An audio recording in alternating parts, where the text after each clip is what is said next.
Film की शुरुआत एक कपल से होती है। दोनों पति पत्नी थे। पत्नी का नाम माया था। वे एक दूसरे से बहुत प्यार करते हैं। वे सुख से रह रहे थे। माया को पता चलता है कि वह गर्भवती है। ये बात वह अपने पति को बताती है। वह खुशी से कहते हैं कि चलो ऐसे खुशी के मौके पर पार्टी करते हैं। वह शराब लेने जाता है। कुछ शरारती लड़के उसे स्टोव के बाहर रोकने की कोशिश करते हैं, लेकिन वह उनकी उपेक्षा करता है और अंदर चला जाता है। वह शराब की बोतल लेकर वापस अपने घर आ गया, परंतु ये सब लोग उसके पीछे उसके घर तक गए और वे उसे पीटने लगते हैं। उस वक्त उनकी पत्नी माया बाथरूम में थी, लेकिन ये लोग बाथरूम तोड़कर अंदर आ जाते हैं। उन्होंने उसे जबरदस्ती बाथरूम से बाहर निकाला और पीटा। ये देखकर उसका पति बार बार एक ही बात कहता है, कृपया उसे मत मारो, वह गर्भवती है, उसके साथ ऐसा मत करो, उस पर दया करो। लेकिन वह लड़के नहीं रुकते। कुछ देर तक मारपीट करने के बाद वे चले जाते हैं। दूसरी तरफ हमें घर में एक महिला दिखाई देती है। वह अचानक मर जाती है। वह असल में माया की बुआ है, इसलिए दोनों उसके घर रहने आ गए। क्योंकि उसकी मौत के बाद घर सूना हो गया था, वहाँ रहने वाला कोई नहीं था, इसलिए ये लोग लंबा सफर तय करने के बाद जंगल में पहुँच जाते हैं। क्योंकि मौसी का घर यही था, यहाँ उनकी मुलाकात एक महिला से हुई जो इस जगह की मुखिया थी। वह उन्हें बताती है कि तुम्हारी मौसी बहुत अच्छी महिला थी। मैं उसकी आदतों से बहुत प्रभावित हुआ। मैं उसके बहुत करीब हुआ करता था। फिर वह उन्हें एक दरवाजे पर ले जाती है और उन्हें बताता है कि तुम्हारी मौसी एक थाली में मांस के कुछ टुकड़े रखती थी। ये सुनकर माया हैरानी से पूछती है, वास्तव में उसने किसके लिए रखा? इस पर मुखिया जवाब देता है, छोटे यानी बौने गोबलिन गरीब लोगों के लिए। उनका एक अलग समूह है, उन्हें रेड कैप के नाम से जाना जाता है। पहले तुम्हारी मौसी के पति की मृत्यु हुई एक भयानक बीमारी के कारण। इसके बाद वह उदास रहने लगी। उन छोटे लोगों की वजह से यानी रेड कैप्स उस पर आरोप लगा रहे थे।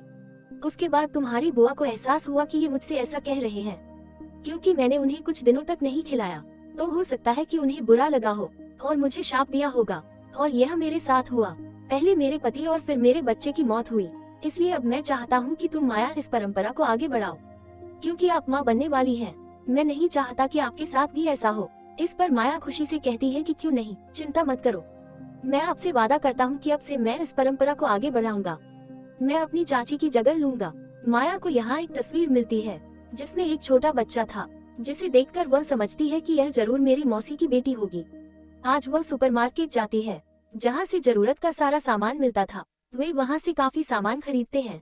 जब ये लोग रुपए देने काउंटर पर जाते हैं, फिर दुकान का मालिक उनसे पैसे नहीं लेता, कहकर उस घर में रहने आए हो, इसलिए मैं आपसे पैसे नहीं ले रहा हूँ। इसलिए वे खुशी खुशी चीजें लेते हैं और वहाँ से जाने लगते हैं। रास्ते में वे एक सुनसान जगह पर रुकते हैं जहाँ एक परिवार रहता था जिसका नाम वेलन परिवार था। वे दोनों एक बार में जाते हैं जहाँ ये सभी लोग पहली नजर में उन्हें घूर रहे थे, फिर अचानक सब सामान्य हो जाते हैं और उनका स्वागत करते हैं। जब वे बैठते हैं तो एक बूढ़ा उनके पास आता है। कहते हैं कि बेटा, मेरी एक बात हमेशा याद रखना और अपनी पत्नी को उनके बच्चों और उस परिवार के मुखिया वेलन से दूर रखो। अब बार का मालिक मुखिया कहते हैं कि मैंने आप पर एक जिम्मेदारी डाल दी थी, क्या आपने रेड कैप्स को खाना दिया? ये सुनकर माया कहती है, ओह शिट, मैं भूल गया कि उन्हें भी खाना डालना है।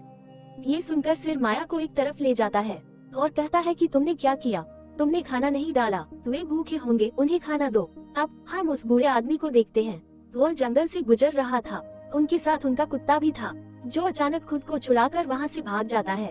तब बूढ़ा उसे खोजने जंगल में आया, जहाँ अचानक एक राक्षस जैसी दिखने वाली एक अज्ञात चीज उस पर हमला करता है और उसे मार डालता है। फिर अगली सुबह जब माया और उसका पति नींद से जागे, उन्हें लगा जैसे उनके घर में भूत घुस आया है।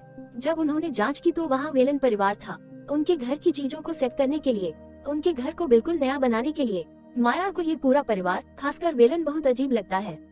फिर बाद में ये दोनों फिर से दुकान पर सामान खरीदने जाते हैं। इस बार वे भोजन भी करते हैं और साथ में मांस के कुछ टुकड़े उन बौने गोबलिन लोगों के लिए यानी रेड कैप्स। चीजें खरीदने के बाद वे अपनी मौसी की कब्र पर जाते हैं पुष्प अर्पित करना। इधर एक पिता भी आता है जो उन दोनों से कह रहा था, जो आपको पता चल गया होगा कि तुम्हारी मौसी का बच्चा भी मर गया है, जो एक लड़की थी, लेकिन उस बच्ची की लाश आज तक नहीं मिल पाई है। ये सुनकर दोनों बहुत हैरान हैं। घर जाते समय ये दोनों मुखिया से मिलते हैं। माया उससे पूछती है कि तुमने कहा था कि मौसी का बेटा मर गया है, लेकिन पिता ने हमें बताया है कि उसका शव कभी नहीं मिला है। तब मुखिया सच कहता है, दरअसल कहकर तुम्हारी बुआ ने उन बौने गोबलिन से सौदा कर लिया था। सौदा ये था कि वह अपने पति को बीमारी से बचाना चाहती थी। बीमारी ठीक करने के बदले बौना गोबलिन तुम्हारी मौसी की बेटी मांगी है, इसलिए उसे अपनी बेटी बौने गोबलिन को देनी पड़ी। ये सुनकर माया को विश्वास नहीं होता। और ये दोनों यहाँ से चले जाते हैं। जब माया नहाने के लिए वॉशरूम जाती है, फिर वह खिड़की पर देखती है और एक आदमी वहाँ था, जो असल में वेलन का बड़ा बेटा था। वही खड़े खड़े वह माया को घूरने लगता है। वह बहुत डर जाती है और जोर जोर से चिल्लाता हुआ बाहर आता है। जब वेलन को ये पता चलता है, फिर वह उन दोनों से कहता है, मेरे बेटे की इस हरकत पर मैं आप दोनों से माफी मांगता हूँ। मुझे बहुत शर्मिंदगी महसूस हो रही है। इतना कहने के बाद वह अपने बेटे की खूब पिटाई करता है। अब माया भी रेड कैप्स को खाना डालने के लिए दरवाजे पर आ गई थी।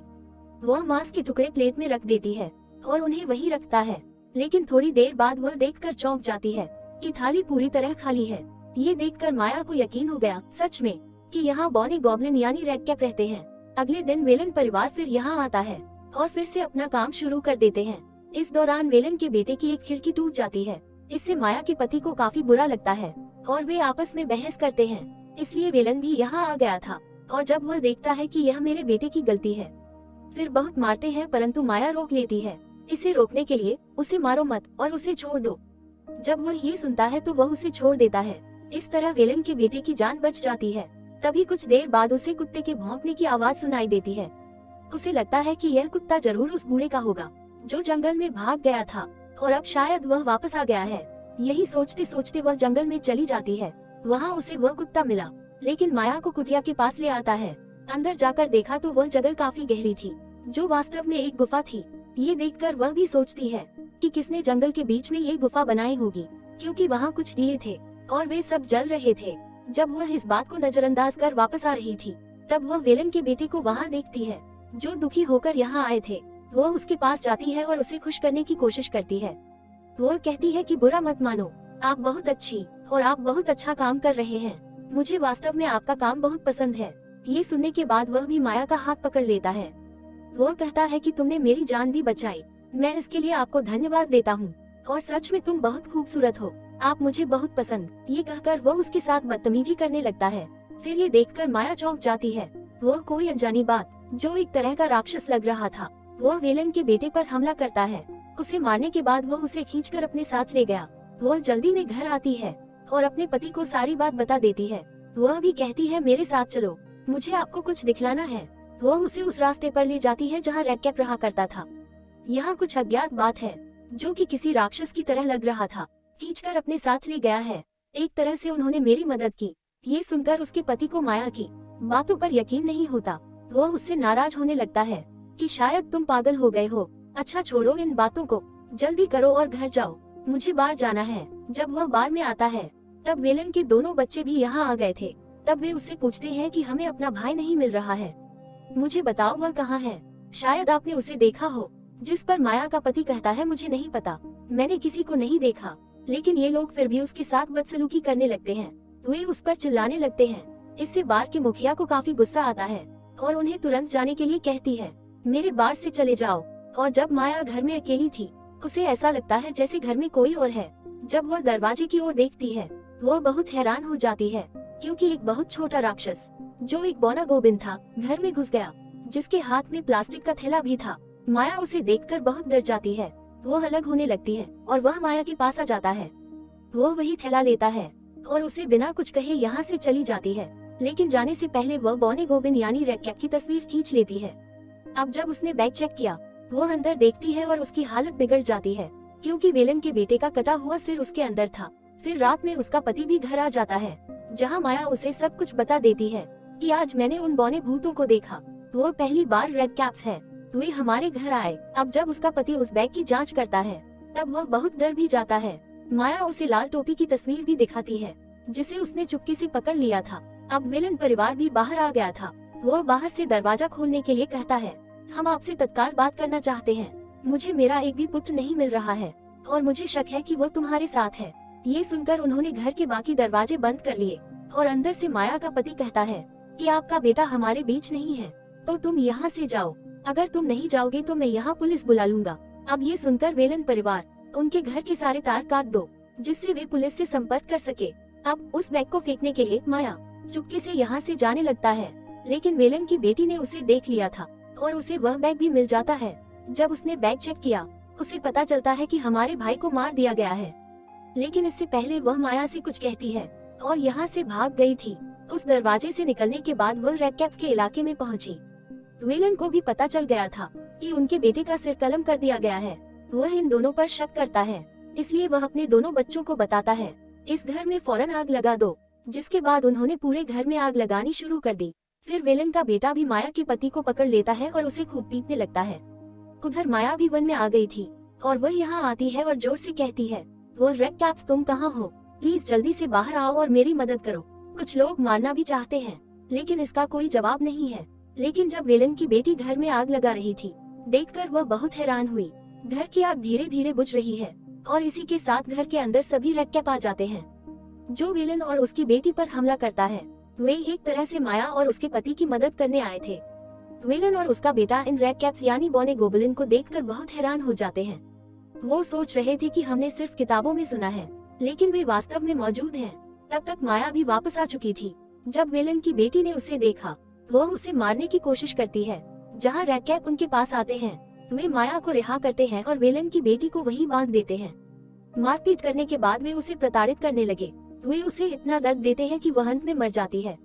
इसके बाद ये रेड कैप वेलन के बेटों को भी अपने कब्जे में ले लेते हैं, मारपीट भी करते हैं और प्रताड़ित भी करते हैं और अंत में वे उसे मार डालते हैं। फिर घायल अवस्था में माया का पति भी उसके पास आता है, लेकिन तब तक वेलन भी उनके पास आ चुका था। उसके हाथ में बंदूक थी।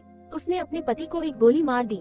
फिर वह माया के पास जाता है और गुस्से में कहता है कि तुमने मेरे 3 बच्चों को मार डाला है, इसलिए अब मैं तुमसे अपना बदला लूंगा। मैं न केवल तुम्हें बल्कि तुम्हारे बच्चों को भी मार डालूंगा, जिससे आपको भी परेशानी होगी, जैसे मैं पीड़ित हूँ। लेकिन तभी बूढ़े आदमी का कुत्ता यहाँ आ जाता है, जो वेलन पर हमला करता है और बंदूक उसके हाथ से नीचे गिर जाती है और अब माया उसे उठा लेती है। वह इस बंदूक से वेलन पर ढेर सारी गोलियां चलाती है और उसे मार देती है। आखिर में दोनों की जान बच जाती है। उसी रात माया को एक सुंदर पुत्र होता है, जिससे दोनों बेहद खुश हैं। अब माया घर के अंदर काम कर रही थी, तो रेड कैप्स यहाँ आते हैं और उनके बच्चे को उठाकर अपने साथ ले जाओ। माया ने उन्हें पहले ही देख लिया था। वह अपने बच्चे को बचाने के लिए उनका पीछा करने लगती है। वह उसी गुफा में आई थी जहाँ रेड कैप रुके थे। जैसे ही वह गुफा के अंदर आती है, उसे यहाँ एक बूढ़ी औरत दिखाई देती है। उसका बच्चा भी वहीं पड़ा था और माया उसे पहचान लेती है। वो कहती है कि तुम मेरी मौसी की बेटी हो और हाँ, मुझे पता है कि तुम यहाँ क्यों हो। तुम्हारी माँ ने तुम्हें ये लाल टोपी दी थी, किंतु देखो, मैंने अपना बच्चा उन्हें नहीं दिया। दरअसल वे उसे लेने आए हैं। मैं अपने बेटे को अकेले लेने आया हूँ। कृपया मुझे मेरा बेटा लौटा दो, कृपया। लेकिन बूढ़ी औरत बहुत समझाने पर भी वह अपना बच्चा देने से इनकार कर देती है। ये सुनकर उसे बहुत गुस्सा आता है कि वह इस महिला पर हमला करता है और उसे मार डालता है। इसके साथ ही वह कई रेड कैप भी मारती है, जिसके बाद बाकी रेड कैप्स माया के आगे माथा टेकना है, क्योंकि आज से माया उनकी माँ बन चुकी थी। यहाँ से जाने के बाद माया सीधे अपने पति के पास जाती है।